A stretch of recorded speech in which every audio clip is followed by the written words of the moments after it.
Shut up and sit down.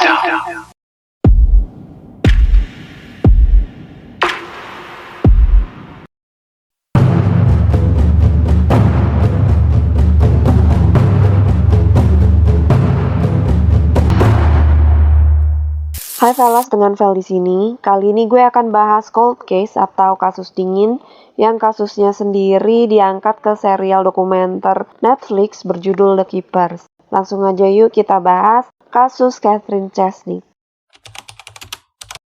Catherine Ann Chesnick lahir pada 17 November 1942 di lingkungan Lawrenceville di Pittsburgh, Pennsylvania. Dia adalah anak tertua dari Joseph dan Anna Omulak Chesnick. Kakek nenek dari pihak ayah yaitu John dan Johanna Tomek Chesnick adalah orang Slovenia yang beremigrasi dari Yugoslavia. Sementara kakek dari pihak ibu yaitu Joseph Omulak berasal dari Yugoslavia dan nenek dari pihak ibu yaitu Marta Hudok berasal dari Austria. Disebutkan Chesnick memiliki 3 saudara kandung. Chesnick bersekolah di St. Mary's School di 57th Street dan St. Augustine High School, keduanya di Lawrenceville.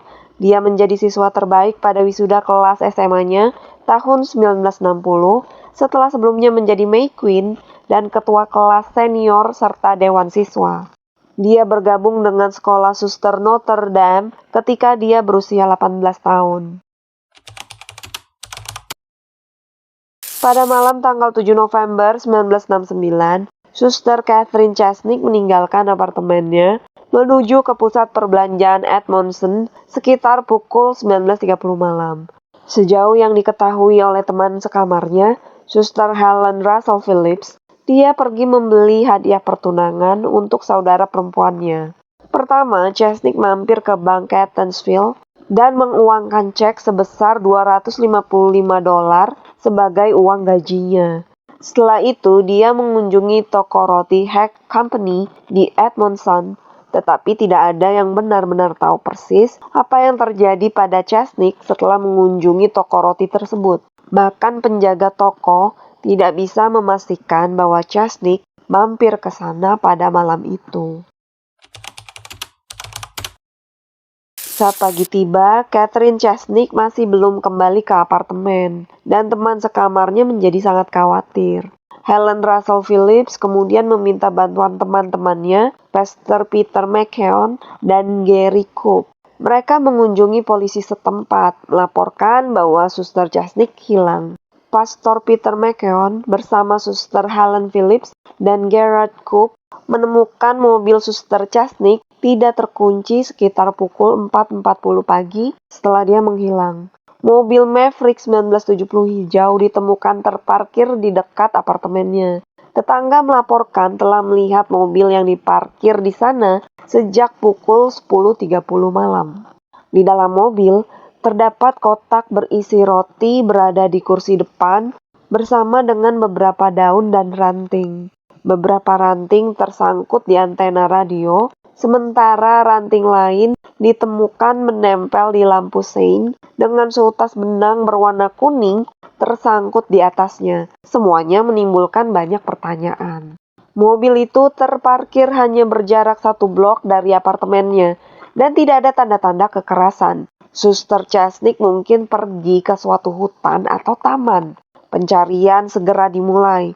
Namun, pencarian di taman tidak menemukan apa-apa dan tidak ada petunjuk tentang keberadaannya selama hampir 2 bulan. Pada 3 Januari 1970, seorang pemburu bersama putranya menemukan tubuh Catherine Chesnick di tempat pembuangan sampah di luar Baltimore. Tertutup salju, telungkup di dekat tanggul. Area tersebut tidak bisa dijangkau dengan mobil. Artinya, seseorang harus memaksanya berjalan ke sana atau mungkin dia digendong.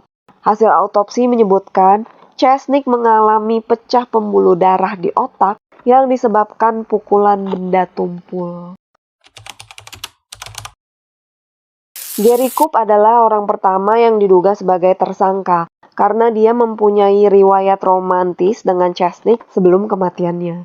Dia kemudian menjadi pendeta, tetapi sebelum Chesnick mengambil sumpah terakhirnya sebagai seorang biarawati, Dia telah memintanya untuk menikah dengannya. Chesnick menolak, tetapi diam-diam mereka masih berhubungan dan menghabiskan waktu bersama. Sesaat sebelum dia meninggal, mereka masih saling menelepon. Gary bahkan menawarkan untuk meninggalkan posisinya sebagai pendeta jika Chesnick setuju. Namun, ku punya alibi pada saat malam hilangnya Chesnick, karena dia sedang keluar nonton film dengan pendeta lain dan mengaku tidak tahu apa-apa. Kemudian ada juga Pastor Joseph Maskell yang juga diduga menjadi tersangka pembunuhan Suster Kathy Chesnick. Maskell dikenal sebagai pendeta yang dekat dengan anak baptisnya. Tidak jarang dia memberikan tumpangan pulang dan menemui mereka. Namun pada tahun 1992, ada dua remaja putri yang mengaku dilecehkan oleh Maskell, yaitu Jan Wagner dan Teresa Lancaster. Mereka mengatakan bahwa Maskell dan beberapa rekannya telah melecehkan mereka pada saat menjadi siswa di Sekolah Menengah Uskup Agung Keoh. Ada banyak cerita berbeda tentang bagaimana Maskell mengancam gadis-gadis itu agar tetap diam, dari mulai kekerasan dan intimidasi, agar pengakuan mereka tidak dapat dipercaya. Wagner mendapat ancaman yang mengerikan dari Maskell. Ancaman itu membuat Wagner diam selama bertahun-tahun. Maskell akhirnya kehilangan posisinya sebagai pendeta, lalu dia menghabiskan beberapa waktu di rumah sakit jiwa. Meskipun dia dibebaskan tidak lama kemudian dan bekerja di gereja lain. Pada tahun 1994, lebih dari selusin tuduhan diajukan terhadap Maskell oleh wanita yang berbeda. Beberapa di antaranya telah dianiaya, dan yang lainnya melaporkan pelecehan seksual. Maskell menargetkan siswa yang sedang mengejar mimpi mereka, baik dalam bidang akademis maupun pengembangan bakat. Maskell memanggil mereka untuk mengikuti sesi terapi, ini ceritanya, yang kemudian dia memanipulasi dan berakhir dengan pelecehan seksual. Maskell juga melibatkan beberapa teman-temannya dalam tindakan tersebut. Beberapa di antaranya bahkan sesama pendeta dan petugas kepolisian. Beberapa pengajar tampaknya mengetahui bahwa ada sesuatu nih yang tidak beres, tetapi mereka terus mengirimkan siswanya kepada Joseph Maskell atas permintaannya si Joseph. Namun, Suster Catherine Chesnick berusaha melakukan perlawanan dengan caranya sendiri. Chesnick menjadi sosok penyelamat bagi para korban Maskell dan mengumpulkan beberapa bukti dari mantan muridnya. Chesnick berencana melapor ke polisi untuk mengungkap kelakuan si Maskell. Dalam hal ini Chesnick mungkin telah dibunuh untuk menghentikan dia mengungkapkan kebenaran. Tetapi ini baru teori-teori aja, dan meskipun memang masuk akal, polisi nggak bisa loh membuktikannya. Kematian Chesnick bukanlah satu-satunya kasus pembunuhan yang masih menjadi misteri di Baltimore ketika itu. Sebenarnya ada 6 kematian berbeda yang mungkin berhubungan satu sama lain. Semuanya terjadi pada tahun 1960-an dan awal 1970-an di sekitar kawasan Baltimore, dengan banyak TKP dan jenazah yang memiliki karakteristik fisik yang sama. Mereka semua memiliki hubungan dengan Maskell, entah bekerja dengannya atau menghadiri gereja di mana dia menjadi pendeta. Akhirnya Maskell meninggal pada tahun 2001 dan tidak pernah didakwa dengan tuduhan apapun. Pada tahun 2017, polisi menggali jasad Maskell untuk pengujian DNA. Tetapi DNA tersebut tidak cocok dengan apa yang ditemukan di tempat kejadian perkara. Mungkin ada lebih banyak hal yang terjadi dalam kasus tersebut sebenarnya. Menyelidiki seorang pastor Katolik adalah sebuah tantangan besar, terutama di Baltimore, kota yang mayoritas beragama Katolik, di mana para rohaniawan bisa lolos dari kejahatan tanpa hukuman.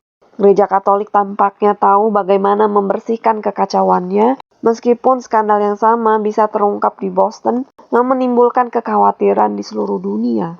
Keuskupan Agung Boston membuat keputusan sendiri membungkam dengan uang jika menyangkut laporan pelecehan oleh para pendeta. Skandal-skandal itu selalu ditutup-tutupi dengan memindahkan para rohaniawan yang melanggar ke daerah baru atau dengan mengatakan bahwa mereka sedang cuti sakit. Pihak gereja juga tidak berkutik dengan pernyataan lain yang menguatkan tentang pelecehan Joseph Maskell, meskipun pengacara Jan Wagner mempunyai semua berkas yang diperlukan dalam persidangan. Tetapi kasus Muscle semakin diperumit oleh hubungannya dengan kepolisian melalui pekerjaannya sebagai pendeta militer dan banyaknya penegak hukum yang juga mengambil bagian dalam kasus pelecehan tersebut. Mungkin itulah sebabnya seorang detektif diminta untuk menghentikan kasus Muscle pada tahun 1970-an dan menutup penyelidikan karena ada laporan untuk melindungi seseorang. Detektif tersebut malah dipaksa pensiun dini. Pembunuhan Suster Catherine Chesnick tetap tidak terpecahkan sampai hari ini. Menurut kalian gimana nih Velas tentang masalah ini? Tulis pendapat kalian di kolom komentar ya, nanti kita diskusi bareng. Sekian video kali ini, makasih buat kalian yang sudah mampir di sini. Jangan lupa di like, share, dan subscribe. Bye-bye.